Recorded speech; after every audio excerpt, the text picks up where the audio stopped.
The film Oppenheimer, which won 7 Oscars, including Best Picture, has renewed efforts to bring justice to generations of Americans, specifically those who have contracted cancers and other diseases during the development and testing of the atomic bomb. CBS's Scott MacFarlane reports. The Trinity test. In the desert of south-central New Mexico in July 1945 began the world's nuclear age, and it's the climax of the film named Best Picture. The mushroom cloud soared just miles from where Tina Cordova's family lived in the desert community of Tularosa. It's less than 150 miles. And where for generations her family has been stricken with cancer. Tina received the news she had thyroid cancer at age 39. When you were diagnosed, how soon until you suspected it might be linked to the test site?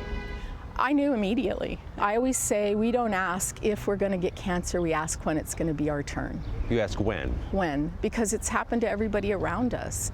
Multiple states have grappled with the fallout of U.S. nuclear bomb development, and since 1990, Washington has compensated some families for medical expenses through a program called the Radiation Exposure Compensation Act, which helps people in areas downwind from government nuclear tests and exposure to pay their doctor's bills. The United States Congress has not made any significant progress. But mired in budget standoffs, Congress has come perilously close to an upcoming deadline to keep the program running.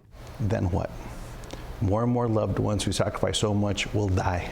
The bill is passed.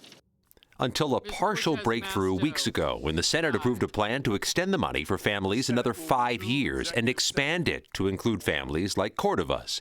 It was pushed by New Mexico Democratic Senator Ben Ray Lujan and Missouri Republican Josh Hawley, who successfully urged Senate colleagues to expand eligibility to people in his state and a handful of others. This is about doing basic justice by the working people of this nation, whom their own government has poisoned. As illnesses plague Missouri, where World War II-era radioactive waste was processed. You're seeing a large number of cancer cases near St. Louis. Huge. We are one of the leading sites for breast cancer in the nation. A huge number of childhood cancers. In several childhood cancer categories, we lead the nation. There is opposition in Congress, mainly over the cost of the legislation, estimated at tens of billions of dollars. But in the shadow of the Oscar-winning film, Lujan and Hawley are trying to twist political arms to get approval in a gridlocked U.S. House. Those artists deserve the wins. But what about the people whose stories were not included in that film?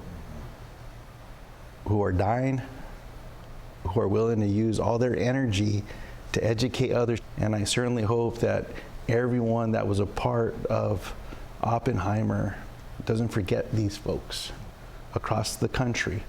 Congress has just 3 months to pass this law or the money risks running out. The White House has indicated the president would sign it into law.